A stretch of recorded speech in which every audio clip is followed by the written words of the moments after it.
very quickly introduce them, talk briefly about the format for today, and then hand over to them.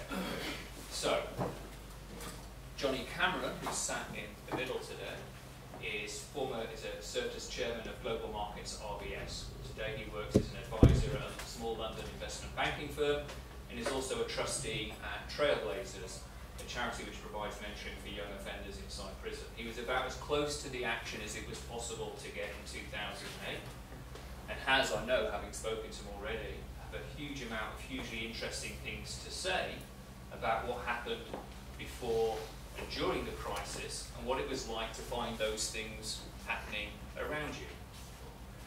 Sir John Gieve, at the end of the table, is a former Deputy Governor for Financial Stability at the Bank of England, and is now, amongst other things, a Professor of Public Policy at UCL. He arrived at the Bank of England having been Permanent Secretary at the Home Office between 2002 and 2006, and so is uniquely qualified to talk about frying pans and fire and the movement between them, having timed his arrival at the Bank of England with a degree of prescience. Paul Moore, on the end, is a barrister and former head of Group Regulatory Risk at HBOS, a position in which he raised a number of concerns prior to the crisis occurring relating to inadequate risk controls and the privileging of a sales over risk culture at the bank. Subsequently, Paul appeared on the BBC Money programme in October 2008, when he described the job of being risk manager as being like a man in a rowing boat trying to slow down an oil tanker. And over the last few years, Paul has gone on and remained a very active voice in debates about bank reform, giving particularly influential evidence to the Parliamentary Commission on Banking Standards. So, start off please by welcoming our speakers to Sheffield today.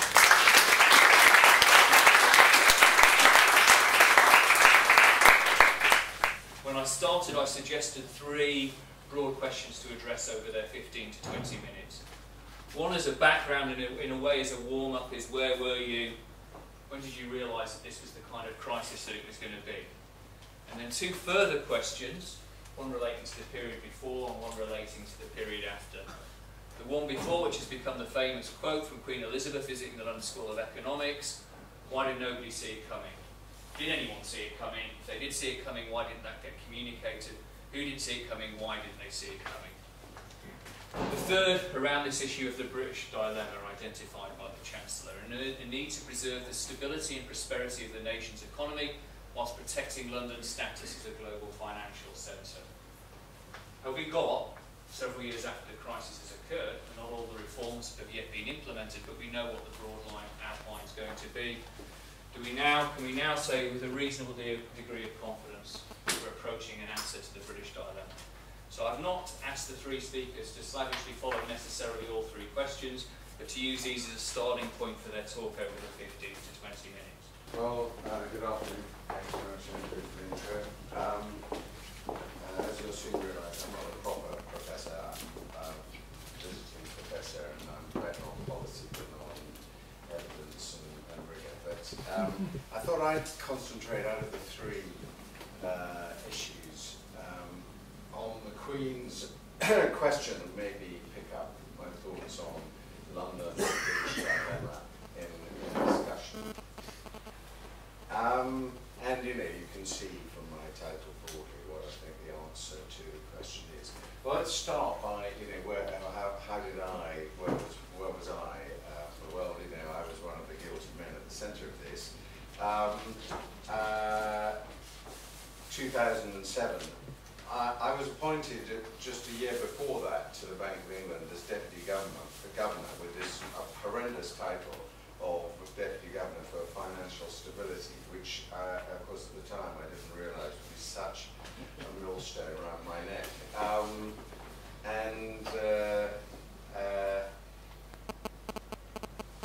I suppose I thought, coming out of the Home Office with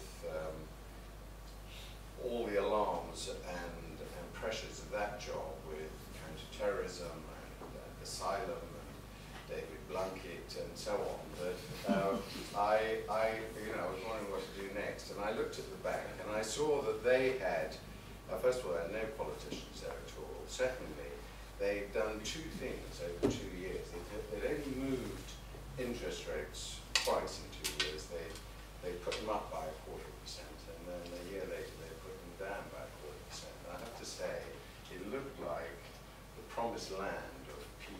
peaceful rigour, compared to Home Office, compared to the time, the previous 20 years when I've been in the Treasury, riding out various economic crises. And I should have realised that there was something up when I found on arrival that the bank was planning a major conference in the August of 2007 on the Great Stability. Of course, no one could go to it, because by then this major crisis had kicked off. At that point, the bank didn't have any regulatory responsibilities, it didn't have any sort of levers on power, and it saw its role very much as a commentator and analyst of the financial sector, and we published reports, rather good reports actually, I thought, and much copied around the world, on the risks in the financial sector, and I've been looking at them before this this session.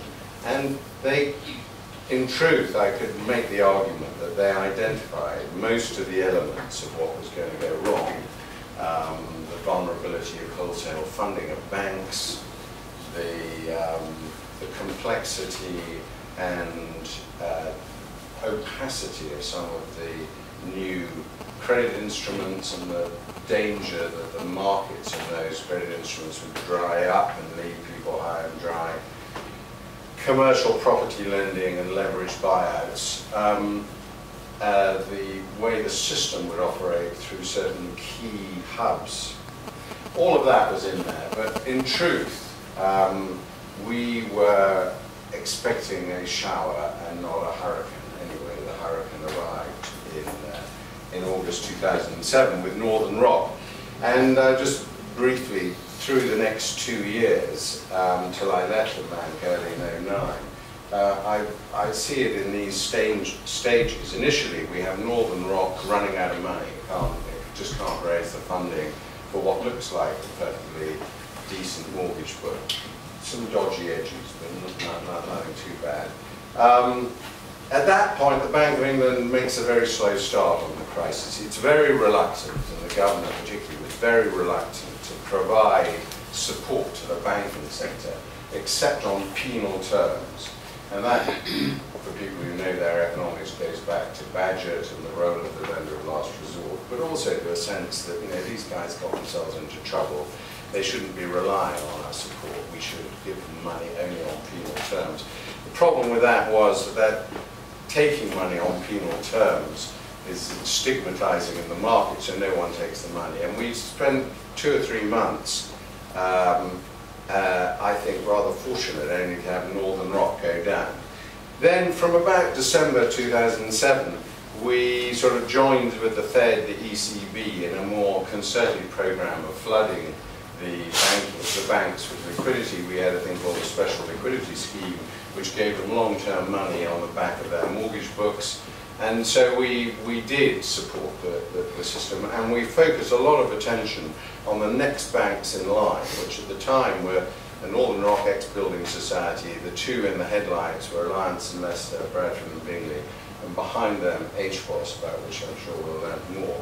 And we spent much of our weight seeing if we couldn't steer these banks into safe harbour with some other bigger operator, and we managed that with Alliance and Leicester. Bradford and Bingley, we didn't, but they went into receivership. Those depositors were saved, and HBOS, of course, was picked up by Lloyds, but only at a great price. That period lasted till about September. We then had the Americans dropping the ball and allowing Lehman to go bust, and then launching a sort of general rescue measure called TARP, which was rejected by Congress and then by its own staff as unworkable. And that sort of signaled that actually the authorities, far from having a grip on events, was actually losing their grip, led to a complete freezing of the interbank market. And banks like RBS just ran out of cash. And at that point, simply continuing to supply liquidity to the central bank wasn't enough. We needed something big, different, visible, getting a grip. That was the recapitalization, which of course in our case involved more or less the nationalization of RBS and partially of Lloyds. And that was the period from October through to about January '09. And by the time I left the bank, in a sense, the crisis was that crisis was over, and we were then into QE. What do we do about the world recession? So, briefly, what went wrong? Well, you know, in the crisis, we made lots of mistakes. We fumbled the rescue of Northern Rock. We were slow to get going. We didn't have a resolution regime. So, you know, we could have handled it better. But, I mean, the key point I want to make is that, of course, the real mistakes were before that. I mean, it was how did we get there rather than how did we handle it. And the two big areas, obviously, were banking and finance and the regulation of banking and finance, and also macroeconomic policy. This was a macro disaster. We were supposed to be steering the economy on a sustainable growth path. It fell off a cliff. Put up this shows the somewhat theoretical cost of banks borrowing from each other in the market. To make 2 points. I mean, firstly, this first sort of chart, that's the crisis on in the middle there. Starts in '07, is over in '09. This bit at the end is the euro crisis, which is related but not really the same thing. The point I suppose I want to make is the big mistakes were made in this flat bit back there when markets were sending no great warning signals. I mean, on the banking side,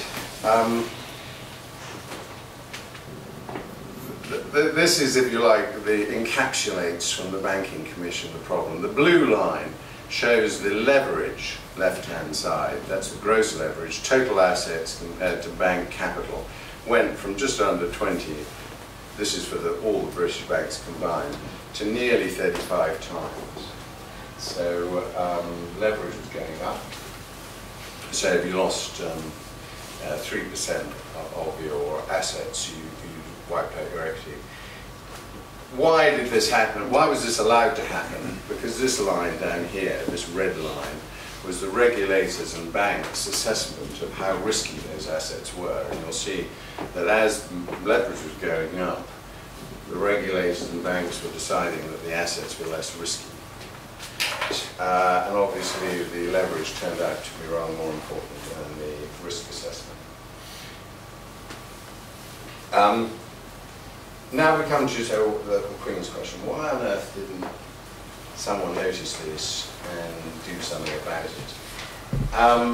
First of all in the banks, then in the regulators, then in the central banks and governments, international institutions. I think there are sort of two parts to this. One thing was very familiar about this financial crisis and all banking crises, and that was what I call the leverage cycle and bad property lending. If you look at where the losses were actually made, it was all in bad property lending at the end of the day. It was subprime, the instruments based on subprime in the US, and closer to home, commercial property lending, leverage buyout lending, much of it secured on commercial property, Irish property lending, which I think is still bedeviling HBOS and Bank of Scotland, RBS. And what had happened was that the new derivative market, which had been designed to allow banks to spread and dispose of the risk, had become such a profitable market in its own right that it was driving the underlying lending. People, this was a US phenomenon, people were desperate for more loans, and they were driving the mortgage providers to give them material to split up. So that was, if you like, the more familiar bit. The reason why I think this was not obvious to everyone, and it was obvious to some people, was that the structure of the financial system had changed in a number of ways. The part of the IT revolution, really. I mean, before IT became so available and powerful, it wouldn't have been possible to create CDOs and let alone CDO squared. It became possible to do this. At the same time, the communications revolution, which IT enabled, unified the global financial system. And this had some bizarre effects. Northern Rock was one of the very first casualties of the subprime crisis, and yet it had no engagement in the US market whatsoever. It was caught because it was relying on securitizing British non-subprime mortgages, and it was a global market for securitization. And when people got frightened of American securitizations, they stopped buying Northern Rocks, and it ran out of money. Second thing, I guess, is that for an individual bank, originate, distribute was a good model at spreading risk around the system. From the system point of view, it locked everything together in a rather opaque structure. So when people became worried about the value and losses to be made on these instruments, it wasn't at all clear where the loss would fall.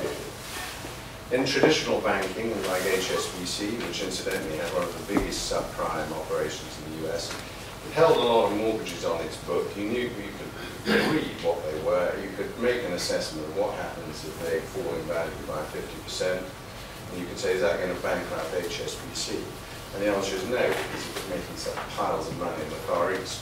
But for most banks, it wasn't like that. They were holding instruments they'd hedged with other banks, with insurance companies, many times over. So knowing whether or not they would take the hit required you to know what their relations were with all the other bits. And so you got, what happened was, what was good hedging for one firm became a source of systemic instability overall. The last point is that this was a failure of credit policy, that is interest rates policy as well. And I think that's the second reason, my answer to Queen's question, is why did we not see that the thing was very unstable?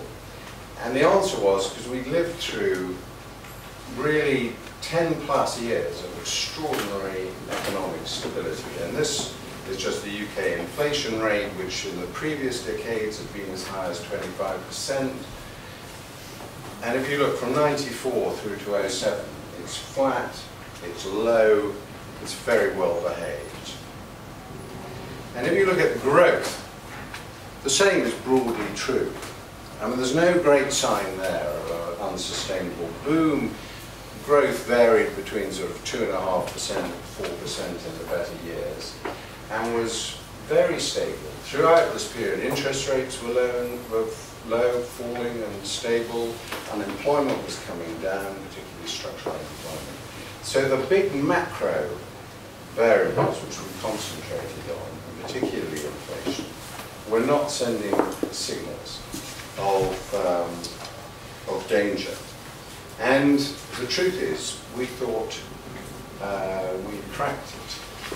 We thought we knew how to run a modern market economy. And when I say we, I actually mean quite a wide group.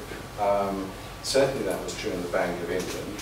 It was very true across other central banks and the organisations like the IMF, which are broadly made up of similar sorts of people. It was true in government. It was true of most of the regulators thought so. Most of the bankers thought so. We learned through hard experience in the 70s, 80s and 90s how to stabilize the economy, independent central bank, keeping inflation low and stable. Moreover, we thought we'd learned something else from the dot-com boom, the Greenspan doctrine, that you could never quite know when something was going to be unsustainable in the asset markets. It was better not to try and target asset price stability. It was better to allow asset markets to blow out if they were going to blow out, and to mop up afterwards by changing interest rates. And that worked quite well for the dot-com boom. And the global imbalances, which were very obvious, we, the US, were running huge twin deficits even after many years of stable growth. they were worrying in the long run, but were thought to be sustainable initially. And that, if you like, complacency, that very strong consensus backed by the best professional economists, were also underpinned, if you like, the banks' attitudes. They were planning for a continued growth. The issue for them was, would they get left behind in a continuing growing market? How were they going to maintain their share and their profitability? And they were reassured by the fact that, you know, with these derivative markets, they could hedge, they had better risk controls, they would be able to ride it out. And I remember getting to talk to the CEOs in Wall Street in 2007, beginning of 2007, and saying, well, we've identified the following worrying things. And to a man, of course they were all men, they said, yeah, John, you're quite right. I've never been more worried, you know, this isn't going to last. But you know, over the last 10 years since you were last looking at this, we've revolutionized our risk controls, and you know, we can handle this. And I worried a lot afterwards whether they were just pulling the wool over my eyes, but I think it was much worse than that. I think they really believed it, and we believed them. And that's the answer to the previous question. Thank you very much.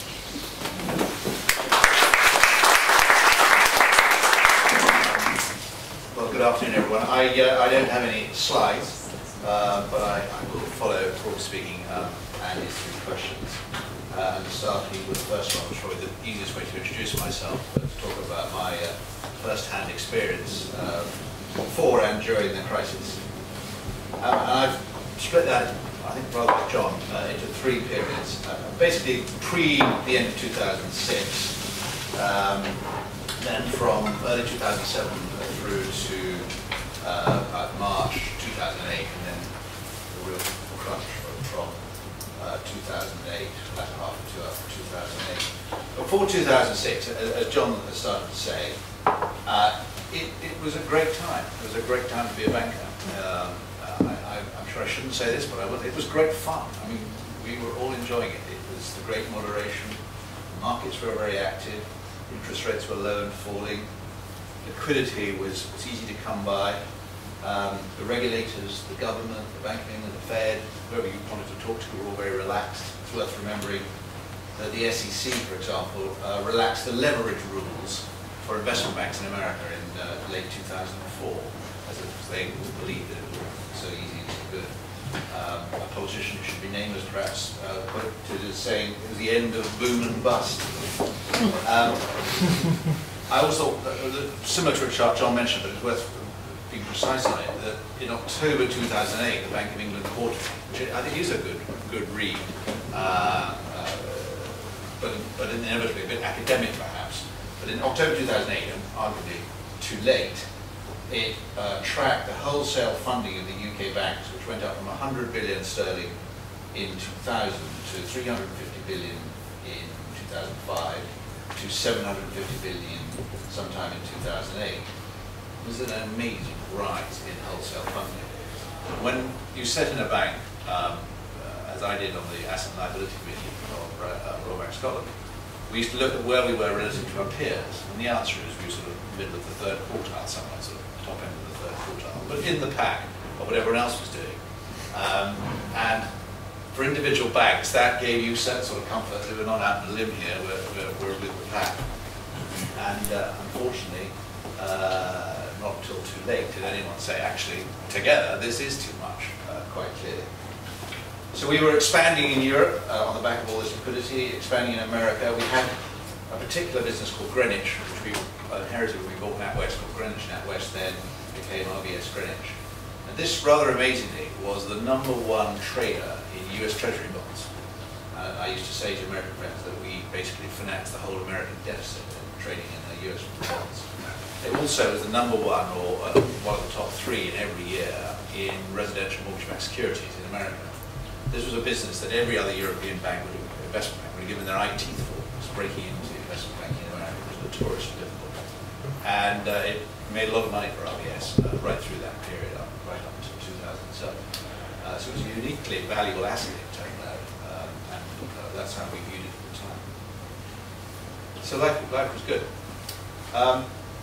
End of 2006, I would say, was the first sort of change of scene, right at the end of 2006. House prices in America peaked in December 2005, and defaults started to pick up during 2006, basically.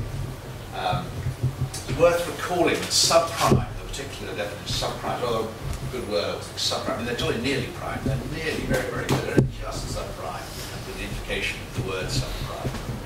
It was sort of invented by Clinton when he was president in the 90s, and it was designed, the subprime market, to help the poorer part of the population acquire homes.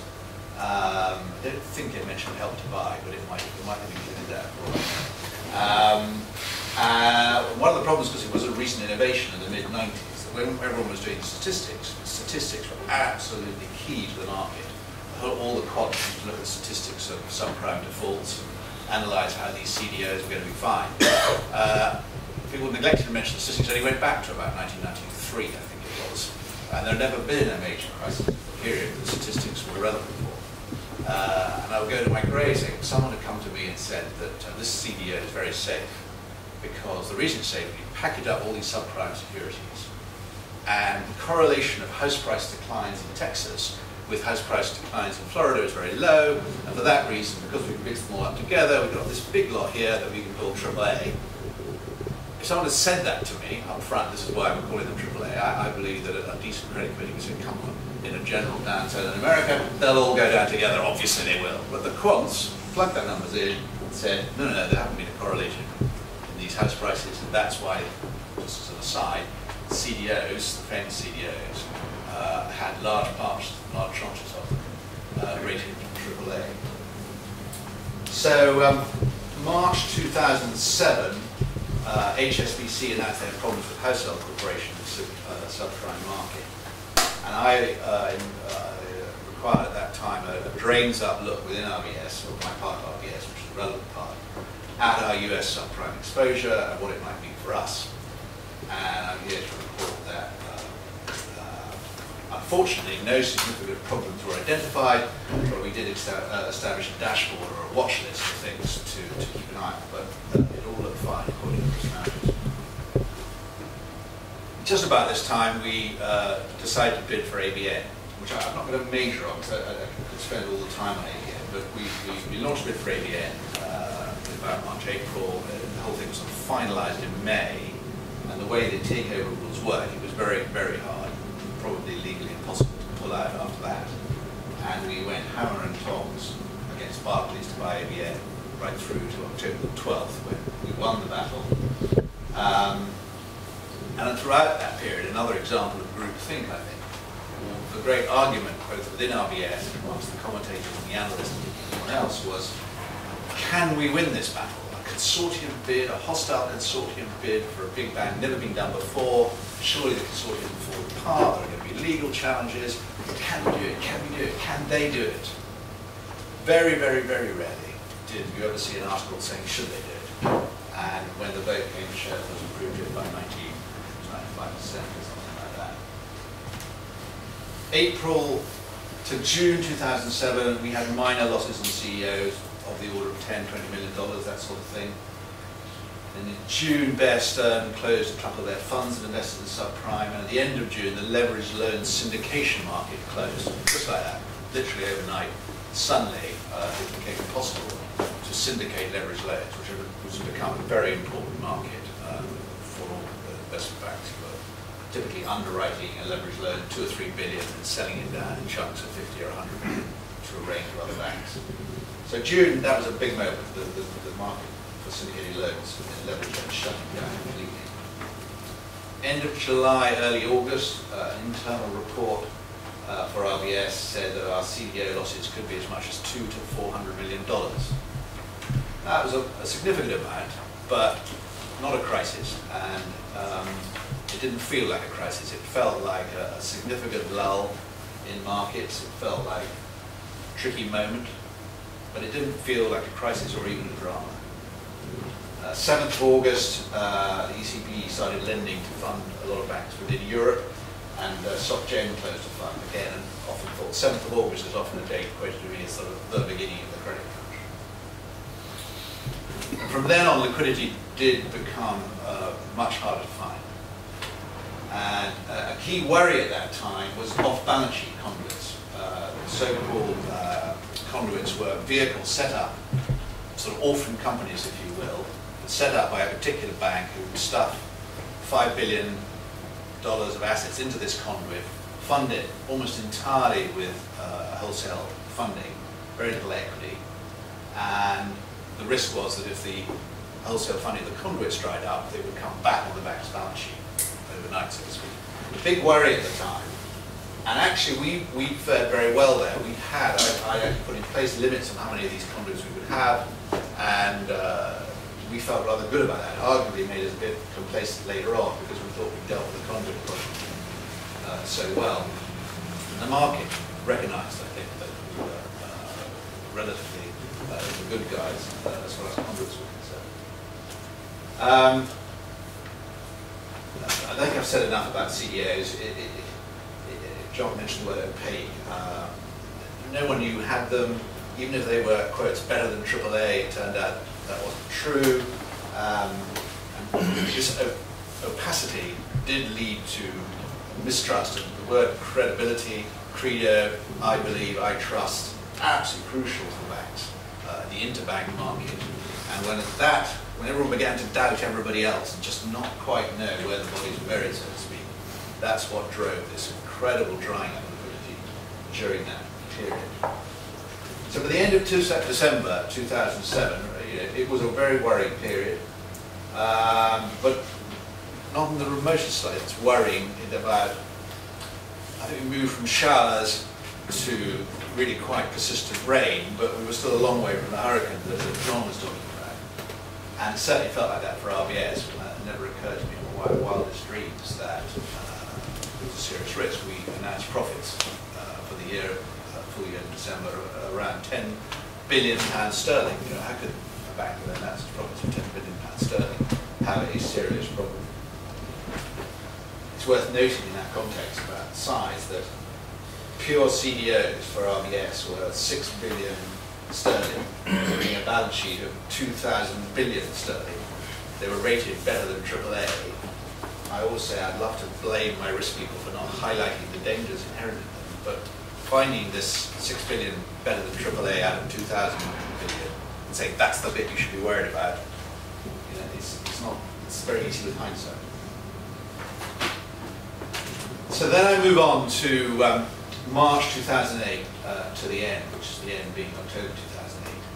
That was a period of constant stress, quite a different feeling. Following the collapse of Bear Stearns, the CDO market, the subprime market itself really collapsed seriously in March 2008. We by then acquired our ABN, and there were a regular series of explosions as we discovered things in ABN we'd rather not have discovered, and that led to us doing a rights issue in April 2008 of £12 billion sterling, which is the biggest ever rights issue at the time. Obviously, perhaps not obviously, worth emphasising that we, the board, thought that was more than enough to deal with the issues we had and any future issues. Although we did announce at the time of the issue that 6 billion of write-offs would be required that year, but we were in the realms of 10 billion sterling the year before. We just launched another rights issue, 12 billion, 6 billion of losses in 2008. That should be very manageable. And I think the market, I know the market thought so too, until the end of, certainly in the middle of August 2008, RBS was viewed as a safe haven. There was a few safe havens in those days, and a few got fewer, but names like RBS, HSBC, JP Morgan, these were the names that people wanted to deposit their money with. And then quite suddenly, it turned around. One issue for us was that by acquiring ABN, and although we only were going to end up acquiring less than 20% of the whole of ABN, we were the leader of the consortium, consolidated all ABN into RBS. And that meant that when we went for wholesale deposits, a company, ICI, or it might be, would have been depositing, say, 50 million with RBS and 50 million with ABN, two of the, I think I'm right in saying, 8 AA or better rated banks in Europe. Of course, once we acquired ABN, some risk manager at ICI, or really whoever it was, would sort of look, hang on a second, 50 there, 50 there, 50 to 50 is not going to equal 100, I shouldn't put 100 with any one institution, let's call it 60. That was a significant problem for us in terms of our ability to raise deposits. And at a time when raising wholesale deposits became the absolute be-all and end-all, that was a huge issue for us. One of the slight amusing sidelight, but I absolutely believe this, I heard it firsthand from many people. HBOS by then was definitely being picked on as a candidate for disaster by the markets. HBOS, RBOS, because our name in the markets, in the money market was RBOS. People got confused. You'd have thought of highly sophisticated financial markets, of course everyone would know which was the good bank and which was the bad bank, but you know, it's one of the Scottish banks, bin them both. That was the sort of destruction that went out in some markets. We were particularly hit by our Irish exposure, where we had Ulster Bank, and when the government of Ireland guaranteed all the Irish banks, but not Ulster, that threw a spotlight on RBS. It was an unfortunate ratings announcement one afternoon, I remember, when it was announced that S&P had lowered our rating. That was on the main bank, and I think it went from AA plus to AA, leaving it still one of the best rated banks in the world. But the highlight headline on Reuters left out the detail, just said downgraded. These sorts of things make a difference in a very, very febrile market. And I found myself during September 2008, around the Bank of England almost every day, discussing how liquidity and where the money was going to come from, days that I never, ever thought would happen. It was the most extraordinary feeling to be discussing the future of what just before had been an enormous, successful, profitable bank, pillar of establishment, so to speak. But there we were saying, we're not sure we can fund ourselves tomorrow, what are we going to do? And eventually, in October, the bank said, well, we'll fund it, but the quid pro quo was a massive recapitalisation, and that was the end, so to speak. So, it was an extraordinary last year of my 10 years at RBS. What are the lessons learned? Well, there are hundreds and hundreds, obviously. So just touching a few. I think it's easy to get too involved in problem solving and firefighting and lose sight of the bigger picture. I think this is one example where the frog, or frogs plural, were boiled very slowly. It's a famous story, you boil a frog slowly, it doesn't realise what's happening until it's too late to jump out. The crisis built and built and built and built. And I've given you an indication when it became clearly near the end for me. I'd like to think it should have come earlier somehow, but I'm not sure how. But it certainly felt like a slowly boiling experience. Groupthink is a word a lot of people use. John's used it. I completely agree with you. Literally everyone is urging you forward. It would have been a brave man. I'd like to say I came close. I didn't, but it would have been, if I'd stood up in early December. Early 2007, and said, you know what, this business look great to be, we're going to stop, we're just not going to do leverage lending, we're going to step back from the markets, take a breather. I think either I'd been fired or the share price would have collapsed, and one or the other, and probably both. That was the mood of the day. As far as ABN is concerned, there's been quite a lot of work done about how do you make a board operate better, how should it operate better. I think this is incredibly difficult to legislate for. I just don't see how a board is full of personalities and how they all mix and people and act together. I find it very difficult to see how you legislate. The only idea that I see that I really like is that a board should appoint a board member to argue against anything significant they wish to do. If necessary, let him hire an advisor from a bank or someone to help him do it. And even if he doesn't agree with what he's saying, at least say to this board member, right, we've got half an hour or whatever it is, tell us why we shouldn't do this. I do think that is worth embedding in board law. Second question, I'll be very quick because I basically agree with John.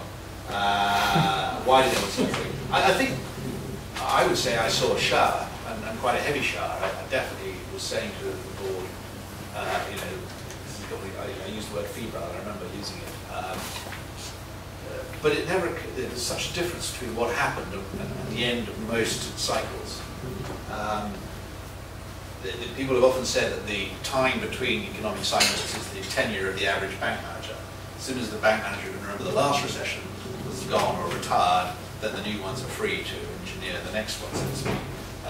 And we had that incredible run that John laid out. I would go back further on this. I left university in 1966, started working in Britain in 1980, and all of my working life in Britain, there was a difficult period in 91, but basically it was onwards and upwards for most of us throughout that period. It just, I think people are natural optimists anyway, markets are natural optimists, and anyone who lived through that particular time just felt that there'll be a downturn like 1919, but that was too serious. We got a little bit. I'll leave it to the social scientists to look into it more. I think it is worth saying that that period too had been very successful. People in the audience may not agree with me, but I do think that the way the financial markets operated in that period did lead to a lot of growth, not least, for example, in bringing, 300 million Chinese out of poverty, and a great many similarly in Africa. World trade and global finance did make a difference. Clearly, the financial markets overreached, and there are lessons, the things we can perhaps talk about later, that what can be done to stop that. But it had been a very good, very long period, great moderation. This time it's different. I was struck with listening to John too, that I remember a debate in the Bank of England Quarterly about should we prick an asset bubble? And the answer came back, no, we don't. We mop up afterwards, as you say. The other thing I just add, I think, to John's remarks too, that the growth in bond finance and securitization did put global investors in touch with spenders, so to speak, elsewhere. It increased the investment flows, it lowered the cost of money for good and for ill. That did have two effects. And arguably, probably the imbalance is still there. One just slight additional point to John. One of the big changes because of securitization and indeed bond issues is that bankers originated and then distributed much more. The old model was that if you were a banker, a local banker, someone in the street, one to your right, came in and deposited some money, and a few weeks later you lent it to someone on the street 3 yards the other way, so to speak. And you knew both parties, and you knew who you were lending to. And you took a credit decision and you stuck with that credit decision for the following years until the man paid the money back. Now you have these very long chains of finance, and the decision on whether to underwrite something is a different decision on whether to lend something. If you underwrite a risk, the key question is, can I sell it tomorrow? Particularly when they're backed by ratings. So something rated, you say, okay, great, ship it in, and yes, the traders say, yeah, well, also, we can sell that tomorrow, don't worry. And it inevitably brings a slightly different perspective to risk assessment, unfortunately. Personally, I'd like to look forward, in fact, to debating with you. I think that, on balance, the good outweighed the bad, even after what happened in 08. I think it did achieve a lot up to 08. I think we should learn and improve the system we have rather than throw it out wholesale. Last question, which I'll be even brief on. Can we preserve the stability and prosperity of the UK economy and protect London's status as a global financial centre? As stated, as that question stated, I think it's quite easy to answer. As long as the rules in London for financial services don't move out of step with rules for financial services, particularly in America, but in other parts of the world, and obviously matters such as compensation raise their head there. As long as the rules are broadly in line, yes, London can maintain its status as a financial centre without risking the stability and prosperity of the UK economy. If you like, I'm sure it's an expression you've heard, we can be the Wimbledon of finance as long as our rules are the same as the Australian Open and the US Open. definitely play host to the world's financial players, as long as our rules are the same as the rest of the world. I think part of the question was also directed at what can we afford in the way of British banks' participation in Wimbledon, as I put it. And that is a more difficult question. Can Britain afford to be home to 3 or 4 very large banks that aspire to be global leaders? Part of the problem is London is incredibly competitive, by the way. Margins in investment banking generally are much lower in Britain than they are in America. And the Americans can come to London, if you like, dump their exports. They can play in London, comforted by the knowledge of the profits they can make back in America. The structure of the UK market, as you all know, has led to there being 4 very large banks, which is interesting when you compare it to Germany, which really has got just one now, a seriously large bank, measured on a global scale. And if you've got 4 very large banks, it's not surprising that if they can compete on a global basis, they want to from time to time, depending on the cycle. And the same thing has happened in Britain in pharmaceuticals, where we definitely have some world leaders in the drinks industry. And I'm a patron. I would like to see British firms succeed in any and all industries. But I guess I have to say that we probably can't afford 4. I'm sure we can afford 1, possibly 2 would be my answer.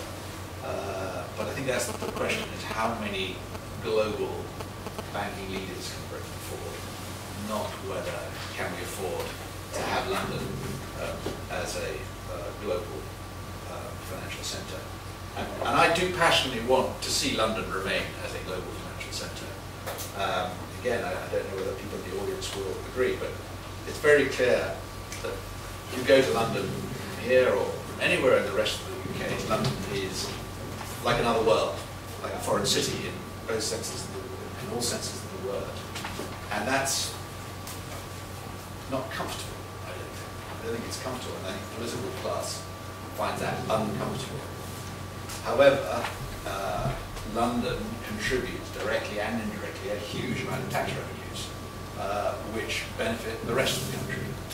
And as I say, I passionately hope that we can all get more, those people in London and the people outside London can get more comfortable with each other, if you like, and accept that having London as a global financial centre is frankly a good thing for Britain. But I'm looking forward to debating. Thank you. I'm interested to hear Johnny basically saying that, notwithstanding the crisis, when it's all added together, it was better than not having it. The United Nations actually estimated that the banking crisis drove 100 million people back into poverty. And I think the mortality statistics associated with people in poverty are very substantial. When Adam Smith wrote The Wealth of Nations, and when limited liability was invented, it was a jolly good idea, because you could separate out your personal financial liability from the corporate liability of the company.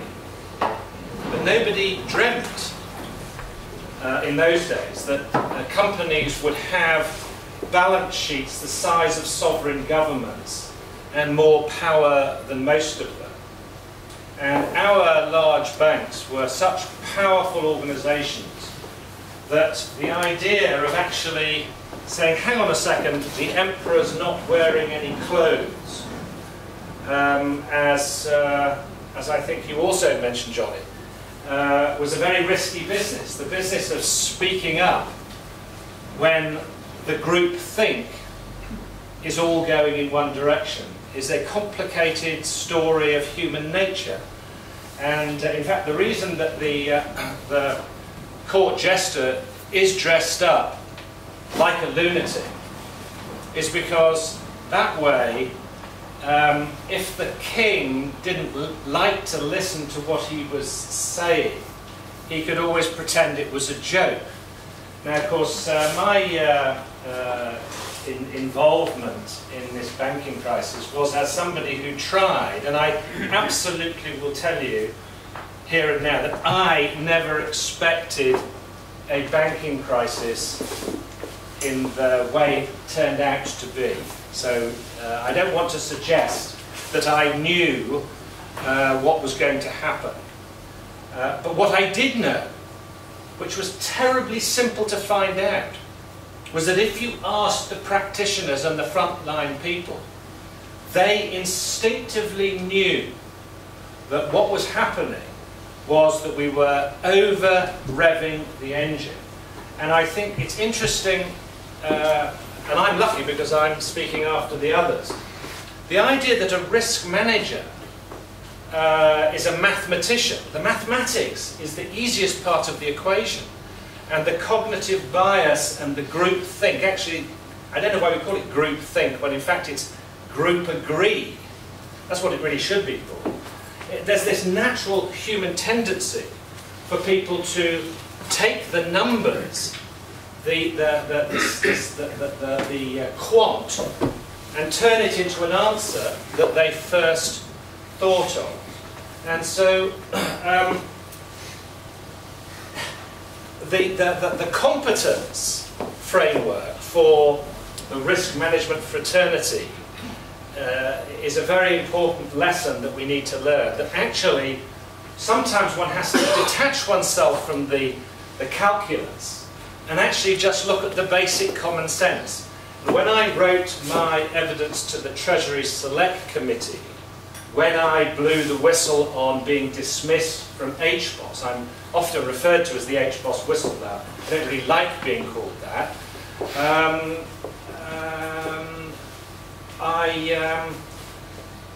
I found that one of the things I said was that you didn't need to know anything about credit risk management to know that if you lend money to people who have no income, have no jobs, and have no assets, that must be a high-risk loan. So sometimes, in order to be able to speak up, you have to detach yourself from the technical stuff and connect yourself to the common sense of the equation.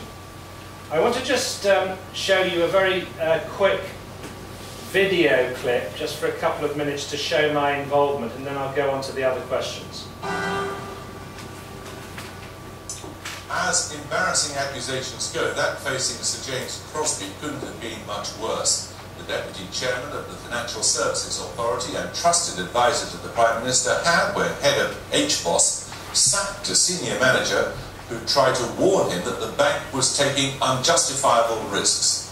The man charged with regulating the banks had, in this accusation, been willfully blind to practices which brought one of the biggest of those banks to its knees. Sir James said his resignation had nothing to do with the accusations, first made public by our economics editor, Paul Mason. I'll be talking to him in a moment. First, though, Michael Cribb reports. The financial crisis claims one more head. Emerging from his smart home in North Yorkshire this afternoon, Sir James Crosby, one-time advisor to Gordon Brown, and now ex-deputy chairman of the Financial Services Authority. He's quit amidst claims that when he ran HBOS in the early noughties, he sacked a colleague for warning that the bank was taking too many risks. Paul Moore was the most... That whistleblower, Paul Moore, first told his story to Paul Mason on the Money programme last October. It was his job to make sure... It erupted again at the Commons Treasury Committee yesterday. Evidence from Mr Moore was raised as the former HBOS chairman was grilled by MPs. Your group risk manager said you were selling too fast, too much, and that was very risky. He sacked him. Lord Stevenson's defence? I remember the incident very well. It was taken very seriously by the board at the time, with the chairman of the audit committee and everyone else doing it. By the fellow you sacked. Yes. Can I please yeah, get me out? And we commissioned an independent study into it. Last night on Newsnight, publicly for the first time, the whistleblower Paul Moore went into much more detail. I was head of group regulatory risk at HBOS. I realised that the bank was moving too fast, and I raised those challenges very strongly at board level. When you raised concerns with the boss of HBOS, Sir James Crosbie, what happened to you? Well, ultimately, I was removed and dismissed. Why? Well, I believe because I raised challenges with which he was uncomfortable. He said, of course, it was because I didn't fit in. So, just a couple of quotes from my evidence to the Treasury Select Committee on that day in 2009. We did a forensic investigation. It was part of my job to gather the evidence. And it was overwhelmingly clear from all of the evidence that the focus on sales and marketing had got out of balance with the systems and controls, risk, compliance, and audit, internal audit. At the end of my remarks to the main board, I was sitting directly opposite Lord Dennis Stevenson. I quietly and calmly said, I really think the board needs to reconsider its strategy for sales growth if it wishes to avoid risks to customers and colleagues. And so it was perfectly obvious, not only to me, but to a vast array of people within the organisation, that there was something wrong with the way the organisation was actually thinking and acting. I'm a barrister by original profession. I've been involved in the whole business of regulation and risk management in financial sector since 1984. I had an impeccable record. I came from being a senior partner at KPMG, where I had outstanding feedback. And as a result of raising this quite soft challenge to the executive, I was dismissed by James Crosbie. Just so you know, he dismissed me entirely on his own. He brought no HR person. He said that my job was made redundant. In fact, my job could not be made redundant because I was what they call an approved person of significant influence, and you have to have people doing those roles. And he sent me a memorandum saying the decision was mine and mine alone. So the reason I spoke up is because I felt that I had some inside information that could be helpful to the policy debate for the future. And there were the two most important points I made in my evidence to the Treasury Select Committee are these two. And everything I think about how we can prevent this kind of thing happening again sits within these two comments. The first was, whatever the proximate cause of the crisis, the root cause was an inadequate separation and balance of power between the executive on the one hand and all constituents that were supposed to keep the checks and balances right. Now that includes, think about it, executive on the one hand, control functions, risk, compliance and internal audit, non-executive directors, statutory auditors, shareholders, regulators. For some unknown reason, we have allowed our corporate law to get into a position in which the executive have a level of power which, when you combine it with the size of their balance sheets and their societal importance, is too great. So it's almost impossible for a regulator to keep these organisations in check, unless. So going back to the first point I made,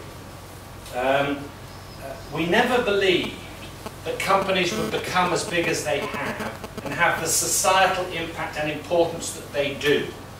So when we're thinking about corporate governance, what we don't want is a bunch of risk managers who are mathematicians and non-executive directors who are members of a cosy club. We actually do want to encourage, and one has to be careful about saying this, kind of a leader of the opposition.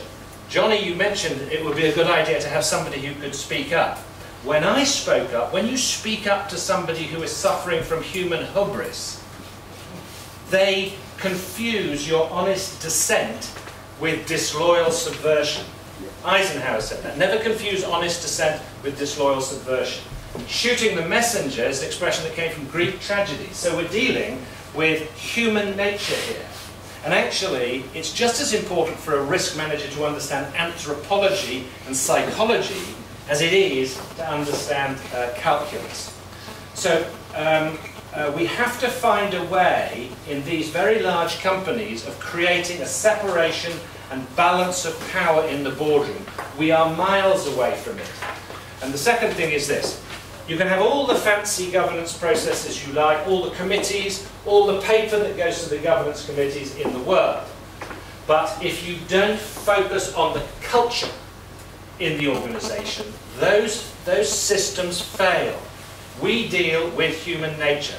The love of money, Pied Pipers, power corrupts, pride comes before a fall, lemmings and the emperor's new clothes, and so on. So we have to recognise it is perfectly understandable and okay for an executive to be wanting to do what that executive wants to do. But if you don't have the balance of power so that people can actually say, hang on a second, slow down, we will end up with more of these disasters, however much capital we calculate that banks should own. So this is about getting a separation and balance of power. I don't want to show you that. I just will show you one funny thing. This was the competence framework at HBOS. In other words, this is the description of the basis on which I was supposed to be rewarded. Courage never backs away from an opportunity to demonstrate personal courage. Key behaviours, taking courageous decisions even when they may result in criticism or unpopularity. It doesn't matter how many words you have if the culture isn't right, and we need to focus on that. I want to say something, I want to show you something now. Just bear with me. On this second question about why didn't anybody see it coming? Now, I do think there was a cadre at the very top of this world that genuinely and honestly, on the basis of the evidence as they saw it, did not see it coming. But actually, I believe that even ordinary people, somehow in their own basic instincts, knew that something wasn't quite right. And when you, as a practitioner, you got down to speak to the people in the middle and the lower end of the organisations, they knew. And I did a survey, supervised by Cranfield School of Business, in end of 2009, 2010, asking risk professionals what they thought. And it was perfectly clear from the survey that the risk professionals saw the technical factors which might cause the crisis well in advance. These included easy availability of global capital, excessive leverage, and accounting standards which permitted overvaluation of assets. The risks were reported, but senior executives chose to prioritise sales. So I think there is evidence that actually there were an awful lot of people who did see a crisis coming. You've only got to look at some of the specific evidence of the way Goldman Sachs were operating when they were selling their mortgage-backed securities. They knew that the quality of those mortgage-backed securities was very poor, and yet they pushed them down the throats of the people they were selling them to. I was in a room with Lord Brian Griffiths, the Deputy Chairman of Goldman Sachs, who said to me, "You do understand, Paul, the difference between a counterparty, that's somebody who you deal with on an execution-only basis, and an advisory client?" And I said, "Yes, I do," because of course that was the defence to Goldman Sachs, that they actually they weren't advising the client to buy, but on the other hand, they knowingly were selling assets that they did not genuinely believe were good quality. And I think that if you get down into the heart of these organisations, you would have found that there were many, many people who knew very well what was going on, and they knew the reason behind it.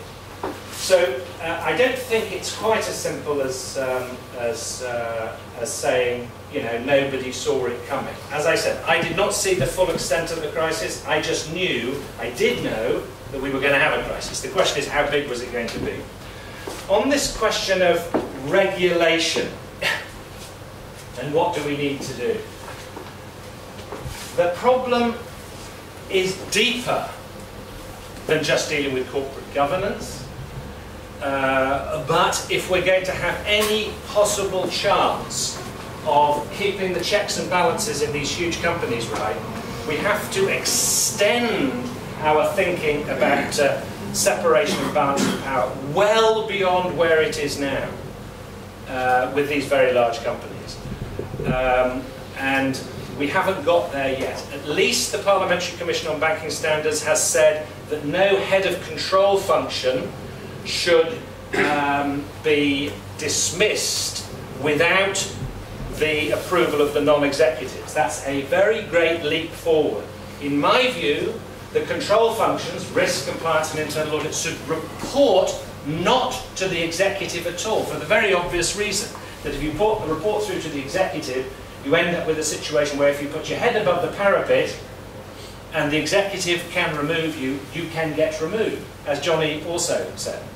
And you need to accept that there is no such thing as an easy, big decision in a boardroom. And unfortunately, I've never seen much of it. The second thing I'd like to say is this. The fiduciary duties of directors of large and publicly quoted companies, which in their essence focus on shareholder value, or essentially what the investment analysts want. And the investment analysts essentially want short-term profit, because that is a key driver of share price, are inadequate.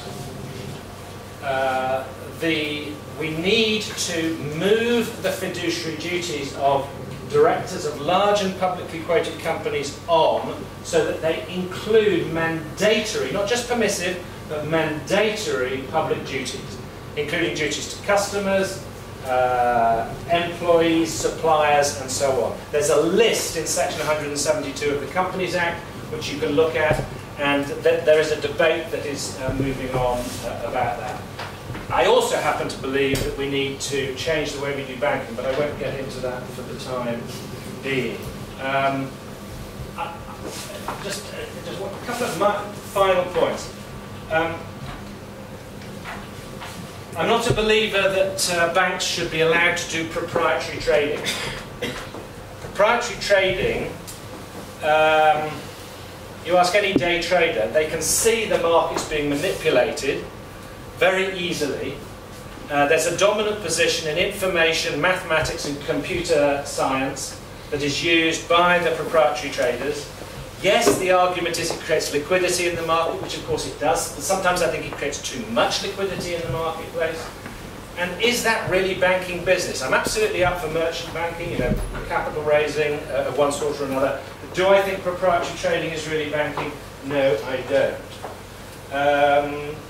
And I think that's where I'm going to leave it for the time being. Thank you very much.